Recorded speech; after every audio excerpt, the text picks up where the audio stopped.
할렐루야. 오늘 새벽 예배 자리에 나오신 성도님들을 주님의 이름으로 축복하고 환영합니다. 함께 이 시간 기도하며 또 찬양하며 예배의 자리로 나가도록 하겠습니다. 함께 기도하겠습니다.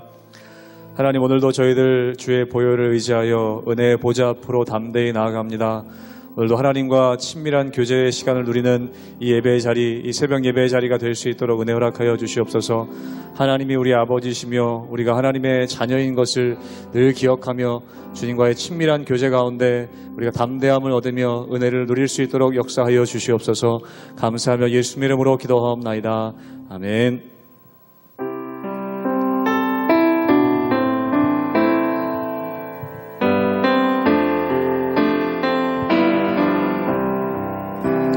내 주의 보혈을 정하고 정하라. 내 죄를 정케 하신 주 나오라 하신 내가 주께로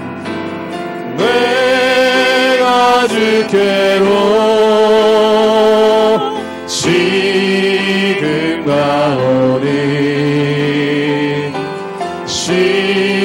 십자가의 보혈로 날 씻어 주소. 약하고 추해도 약하고 추해도 주께로 나가며 힘 주시고 내 주함을 곧 씻어 주시. 날 오라 하심은 날 오라 하심은 온전한 믿음과 또 사랑함과 평안함 다 주려 하니 내가 주께로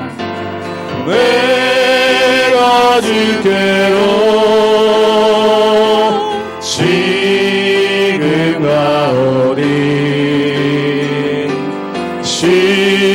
십자가의 보혈로 날 우리 한 번 더 고백하기 원합니다. 내가 주께로 지금 가오니 내가 주께로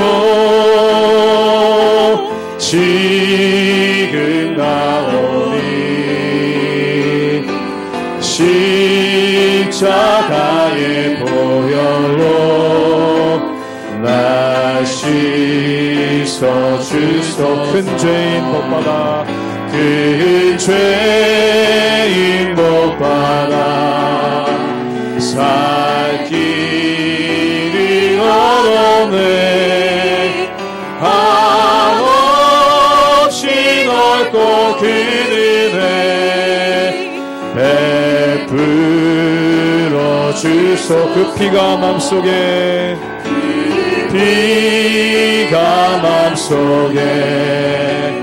큰 증거 됩니다. 내 기도 소리 들으사 다 허락하소. 내가 주께로 가오니 내가 주께로 지금 가오니 십자가의 보혈로 날 우리 한 번 더 고백합니다. 내가 주께로 지금 갑니다. 내가 주께로 지금 가오니 십자가의 보혈로 날 씻어 주소서.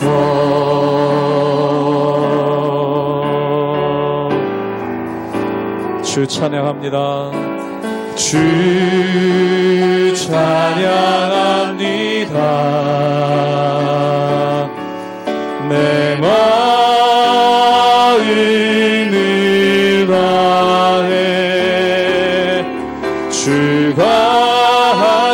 놀라운 일들 세상에 모두 전하리라. 주 찬양합니다. 내 마음을 다해 내가 주를 기뻐하며 찬양해.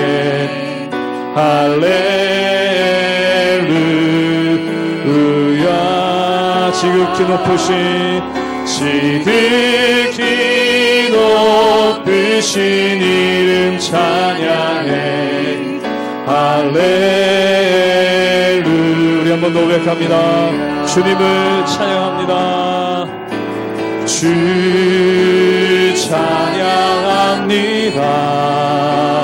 찬양합니다. 내 마음을 다해 주가 하신 놀라운 일들을 세상에 모두 전하리. 주 찬양합니다. 주 찬양합니. 내 마음을 다해서 내 마음을 다해 내가 주를 기뻐하며 찬양해. 할렐루야. 지극히 높으신 이름 찬양해. 할렐루야. 지극히 높으신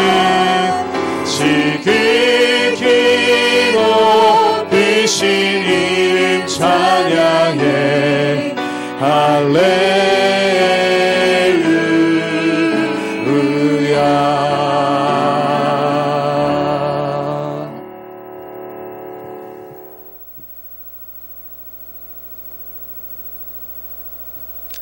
할렐루야.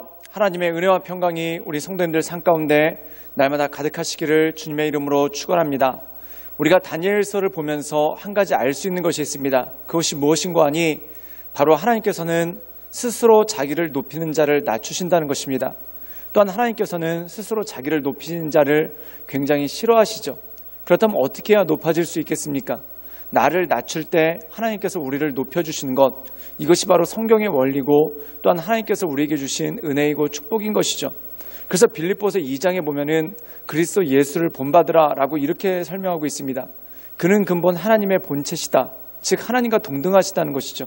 그런데 하나님과 동등함을 여길 것으로 취하지 아니하시고 오히려 자기를 낮추사 종의 형상을 입었고 사람들과 같이 되었으며 또한 죽기까지 복종하셨다라고 말씀하고 있습니다. 즉 예수님은 철저하게 자기를 낮추시는 그러한 모습을 보이셨다는 것이죠. 그런데 예수님께서 철저하게 자기를 낮추셨을 때 어떤 일이 일어납니까? 예수님께서 자기를 낮추셨을 때 사람들은 예수님을 무시하고 또한 예수님을 짓밟고 또한 예수님을 조롱했지만 오히려 하나님께서 그 예수님을 높여서 천하 모든 이름 가운데 가장 뛰어난 이름으로 삼아주셨고 또한 예수님을 조롱하던 이들을 부끄럽게 하시는 그러한 하나님의 역사가 있는 것을 보게 됩니다. 사랑하는 여러분, 이것이 바로 성경의 원리라는 것이죠. 근데 다니엘서에 보면은 이 다니엘서에 나오는 왕들은 하나같이 자기를 높이지 못해서 안달이 난 것 같은 그러한 모습을 보이는 것을 보게 됩니다. 이 느부갓네살 왕은 신상을 세워서 자기를 높이려고 했고 또한 자기의 왕궁을 거닐면서 내가 많은 업적을 이루었구나, 내가 가진 능력으로 많은 일들을 이뤘구나. 어떻게 보면 이 바벨론이라는 왕궁 자체가 자신을 드러내는 신상이 되어버리는 그러한 어리석은 가운데 빠졌다는 것이죠. 그런데 이 느부갓네살 왕이 자기를 스스로 높였을 때 어떠한 일이 벌어집니까? 하나님께서 그를 낮추시는 여러 가지 일들이 벌어지게 되는 것을 보게 되죠. 그런데 오늘 말씀 가운데 보면은 이제 느부갓네살 왕도 죽고 그 다음에 왕이 된 벨살사라이라는 사람이 나옵니다. 그런데 이 사람도 하는 짓이 무엇과 똑같냐면은 마치 느부갓네살처럼 자기를 어떻게든지 높이려고 하고 또한 어떻게든지 자기를 사람들 앞에서 과시하려고 하는 그러한 모습이 나오게 되는 것을 보게 됩니다. 이러한 자들에게 하나님께서 주시는 것은 역시 심판과 징계밖에 없다라는 것이죠. 사랑하는 여러분, 사람의 마음 가운데 교만함, 즉 하나님 없이 나 스스로를 높이려고 하는 그 모든 마음들은 교만함이라는 것입니다. 그래서 사도 바울은 하나님께서 나에게 육체의 가시를 주셨는데 나로 하여금 교만하지 않게끔 하려 하십니다 라고 그렇게 증거하게 되는 것을 보게 됩니다. 이것은 무엇입니까? 사도 바울과 같이 위대한 사도 역시 그의 마음 가운데 교만해지려는 것, 즉 교만이 그에게 큰 시험이었고 또한 교만하지 않기 위해서 엄청나게 노력하고 애쓰는 그러한 모습이 그 안에 있었다라는 것입니다. 우리도 그렇습니다.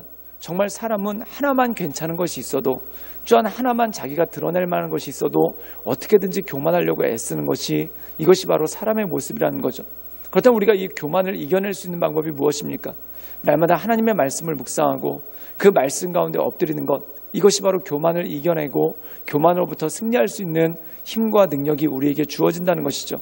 그러나 사랑하는 여러분, 우리 스스로를 낮춰 하나님께서 우리를 높여주실 때까지 기다리며 잠잠히 하나님의 은혜 가운데 나가는 우리 모든 성도님들 되시기를 주님의 이름으로 축원합니다. 다니엘 5장 1절에서 12절까지의 말씀입니다. 벨사살 왕이 그의 귀족 1000명을 위하여 큰 잔치를 베풀고 그 1000명 앞에서 술을 마시니라. 벨사살이 술을 마실 때 명하여 그의 부친 느부갓네살이 예루살렘 성전에서 탈취하여 온 금, 은그릇을 가져오라고 명하였으니 이는 왕과 귀족들과 왕후들과 후궁들이 다 그곳으로 마시려 함이었더라. 이에 예루살렘 하나님의 전 성소 중에서 탈취하여 온 금그릇을 가져오매 왕이 그 귀족들과 왕후들과 후궁들과 더불어 그곳으로 마시더라.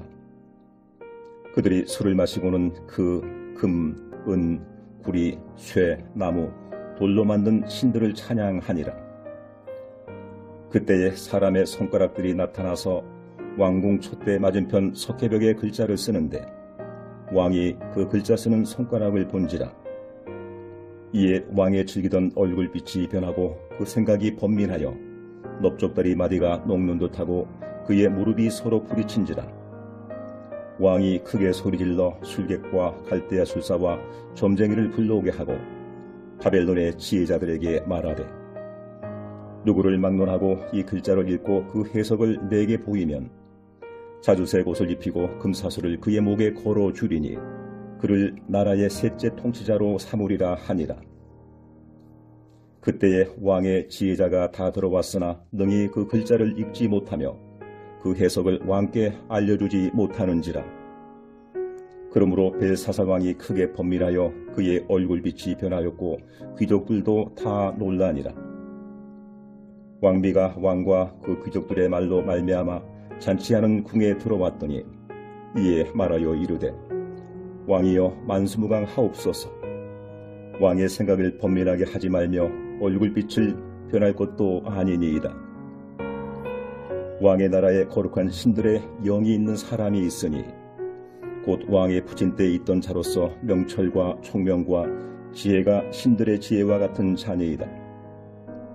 왕의 부친 느부갓네살 왕이 그를 세워 박수와 술객과 갈대아 술사와 점쟁이의 어른을 삼으셨으니 왕이 벨드사살이라 이름하는 이 다니엘은 마음이 민첩하고 지식과 총명이 있어 능히 꿈을 해석하며 은밀한 말을 밝히며 의문을 풀 수 있었나이다. 이제 다니엘을 부르소서. 그리하시면 그가 그 해석을 알려드리리이다 하니라. 오늘 말씀 가운데 보면은 벨살살이라는 왕이 등장하게 되는 것을 보게 됩니다. 그런데 이 사람은 왕이 되자마자 얼마 되지 않아서 많은 사람들을 불러놓고 잔치를 벌리고 그 잔치 가운데 흥겨움에 취해 있는 것을 보게 됩니다. 그런데 이 잔치의 목적이 무엇입니까? 자기의 위세를 드러내고 또한 자기의 권리를 뽐내려는 그러한 목적이 그 안에 가득했죠. 그렇다면 이 사람이 자신의 위세를 뽐내기 위해서 넘지 말아야 될 선을 넘는데 그 넘지 말아야 될 선을 넘은 것이 무엇이겠습니까? 우리 함께 다니엘서 5장 2절의 말씀을 우리 자막을 통해 읽도록 하겠습니다. 제가 읽겠습니다. 벨살살이 술을 마실 때 명하여 그의 부친 느부갓네살이 예루살렘 성전에서 탈취하여 온 금, 은 그릇을 가져오라고 명하였으니 이는 왕과 귀족과 왕후들과 후궁들이 다 그것으로 마시려 함이었더라. 오늘 말씀 가운데 보면은 그의 부친 느부갓네살 왕, 즉 그의 선왕인 느부갓네살이 예루살렘을 멸망시키면서 가져온 하나님의 성전에서 가져온 여러 가지 기물들이 있습니다. 그런데 여기서 하나님께서 그 하나님의 성전에서 가져온 기물들을 그 느부갓네살이 가져오게 하신 이유는 무엇입니까? 나중에 우리가 성경을 보면 알겠지만 고레스 왕 때 이 고레스 왕이 스룹바벨을 비롯해서 유대에서 포로로 잡혀온 사람들을 예루살렘으로 돌려보냅니다. 그리고 그들을 예루살렘으로 돌려보낼 때 무엇을 함께 돌려보내냐면은 이 예루살렘 성전에서 가져온 여호와의 기물들, 즉 다시 말해서 제사를 지내거나 또한 성전에서 하나님께 영광을 올려드리기 위해 사용하는 기물들을 함께 돌려줬다는 것입니다. 즉 그럼 이것은 무엇을 의미합니까? 이 바벨론에 온 여호와의 기물들은, 하나님 성전의 기물들은 잠깐 맡겨진 것이지 절대 이 바벨론 왕들이 마음대로 사용할 수 있는 것이 아니었다는 것입니다. 그런데 오늘 말씀 가운데 보면은 이 벨살살이라는 왕이 자기의 권위를 뽐내고자 합니다. 또한 자기의 권위를 드러내고자 합니다. 그런데 그가 자기의 권위를 뽐내고자 어떤 방법을 썼냐면 예루살렘 성전에서 가져온 여호와의 기물에다가 술을 따라서 자신과 또한 함께 있는 후궁들과 함께 나누어 마시는 그러한 모습이 있는 것을 보게 됩니다. 사랑하는 여러분, 그가 도대체 바벨로니아 왕궁에 귀한 그릇이 없었기 때문에 그랬겠습니까? 또한 바벨론 왕궁에 좋은 그릇이 없어서 여호와의 성전에서 가져온 기물들을 사용했겠습니까? 그게 아니라는 것이죠. 이것을 통해서 자기가 예루살렘을 정복했던 것을 뽐내려고 하는 것이죠. 사랑하는 여러분, 사람은 항상 뽐내려고 하다가 또한 자랑하려고 하다가 자기를 드러내려고 하다가 화근이 생기게 되는 것을 보게 됩니다. 그때 이들이 여호와의 성전에서 가져온 기물을 가지고 한창 흥겹게 술을 마시고 있는데 어떤 일이 벌어지냐면 왕궁 한켠에서, 이 잔치 연회장 한켠에서 사람의 손이 나타납니다. 그리고 그 사람의 손이 나타나서 벽에다가 글씨를 쓰죠. 그런데 그 글씨를 쓰는 모습을 보고 얼마나 두려웠든지 말 그대로 이 벨살살 왕이 무릎을 떨 정도로, 무릎을 부딪히며 떨 정도로 겁을 먹었다라고 얘기를 합니다. 그리고 이 벽에다가 어떤 손이 나타나서 글씨를 썼는데 그 글씨의 내용이 뭔지 몰라서 고민하는 그러한 모습이 나오게 되는 것을 보게 되죠. 그런데 이제서야 바로 다니엘을 기억하게 됩니다. 이 벨살살 왕이 검에 질려서 누가 저 벽에 쓴 글씨를 해석할 수 있느냐라고 얘기할 때 사람들이 느부갓네살 왕 시절에 느부갓네살이 꾸었던 꿈을 해몽해 주었던 다니엘을 기억하고 이 다니엘을 청구하는 장면이 오늘 말씀 가운데 나온다는 것입니다. 우리 함께 다니엘서 5장 12절의 말씀을 함께 읽도록 하겠습니다. 제가 읽겠습니다. 왕이 벨드사살이라 이름하는 이 다니엘은 마음이 민첩하고 지식과 총명이 있어 능히 꿈을 해석하며 은밀한 말을 밝히며 의문을 풀 수 있나이다. 이제 다니엘을 부르소서. 그리하시면 그가 그 해석을 알려드리리이다 하니라. 오늘 말씀 가운데 보면은 그제서야 비로소 다니엘을 기억하게 됩니다. 참 사람의 모습이 이렇습니다. 평상시에 이 다니엘을 가까이 하고 하나님의 말씀을 들었으면 얼마나 좋았겠습니까? 근데 오늘 말씀 가운데 보면은 벨살살이라는 사람이 다니엘을 제대로 알지 못했던 것을 보게 됩니다. 그것은 무엇입니까? 평소에 하나님의 말씀 듣는 것을 게을리하고 멀리했다는 뜻이죠. 우리도 그렇지 않습니까? 평소에는 그냥 내 멋에 겨워 살다가 또한 내 잘난 맛에 겨워서 살다가 뭔가 문제가 생겼을 때나 또한 뭔가 위기가 생겼을 때나 그때 급하게 와서 하나님의 말씀을 찾고 또한 그때 급하게 와서 하나님께 기도하는 그러한 모습이 우리 안에 있는 것을 보게 되죠. 오늘 말씀 가운데 보면은 이 벨살살이 정말 하나님 앞에 교만한 죄를 짓다가 그의 인생 가운데 두려운 일이 생기니까 그제서야 다니엘을 불러서 이 모든 일들의 해석을 맡기는 그러한 모습을 보게 됩니다. 그런데 사랑하는 여러분, 여기서 어떤 해석이 나올지 우리가 너무나 잘 알지 않습니까? 즉 교만한 자, 즉 스스로를 높이는 자는 망하게 될 것이다 라는 하나님의 말씀이 동일하게 임한다는 것이죠. 그렇다면 스스로 높이지 않으려면 어떻게 됩니까? 이 모든 것들이 하나님께서 우리에게 준 것임을 깨닫고 또한 하나님께서 우리에게 주신 좋은 모든 것들이 하나님께서 우리에게 맡기신 것임을 깨닫고 하나님께 엎드려 그분께 경배하며 또한 두렵고 떨림으로 하나님 앞에 나가는 것, 이것이 좋은 것, 귀한 것 아니겠습니까? 사랑하는 여러분, 여호와의 기물, 즉 예루살렘 성전에서 가져온 이 여호와의 기물은 어떤 것입니까? 맡겨진 것입니다. 그럼 맡겨진 것이라면 소중하게 관리하고 소중하게 다뤄야죠. 근데 그것을 가지고 자기 위세를 뽐내는 데 쓰려고 했다가 이 벨살살 왕이 낭패를 당하지 않습니까? 사랑하는 여러분, 우리도 마찬가지입니다. 하나님께서 우리에게 맡겨주신 것들이 있습니다. 그럼 그 맡겨주신 것을 소중히 여기고 또한 그 맡겨주신 것들을 통해서 하나님께 영광을 올려드리려고 해야죠. 그런데 하나님께서 맡겨주신 것을 가지고 나를 뽐내려고 하고 또한 내 위세를 드러내려고 하고 나를 스스로 높이려고 할 때 우리는 쓰러지고 넘어질 수밖에 없다라는 것입니다. 그러므로 이 말씀을 기억하며 하나님께서 우리에게 맡겨주신 것들을 통해 하나님께 영광 올려드리는 그러한 삶을 살아가시는 우리 모든 성도님들 되시기를 주님의 이름으로 축원합니다. 함께 기도하시겠습니다. 늘 언제나 살아서 역사하신 주님, 하나님께서 여호와의 기물을 느부갓네살에게 그리고 벨살살에게 맡겨주셨는데 그들이 하나님께서 맡겨주신 것을 소중하게 여기고 또한 조심히 다룬 것이 아니라 또한 그것을 통해 하나님께 영광을 올려드린 것이 아니라 자신의 위세를 뽐내려고 했다가 오히려 낭패를 당하고 또한 고난에 빠지게 되는 것을 보게 됩니다. 하나님께서 우리에게 맡겨주신 것들이 있습니다. 하나님께서 우리에게 맡겨주신 재능, 또한 맡겨주신 능력, 또한 맡겨주신 물질, 또한 맡겨주신 직분들이 있는데 이것을 나를 뽐내고 나를 드러내는 데 쓰려고 하지 말게 없으며 오직 이 모든 것들을 통해 하나님께 영광 올려드리는 그러한 거룩한 삶이 되게 하여 주시옵소서. 예수님의 이름으로 감사하며 기도드리옵나이다. 아멘.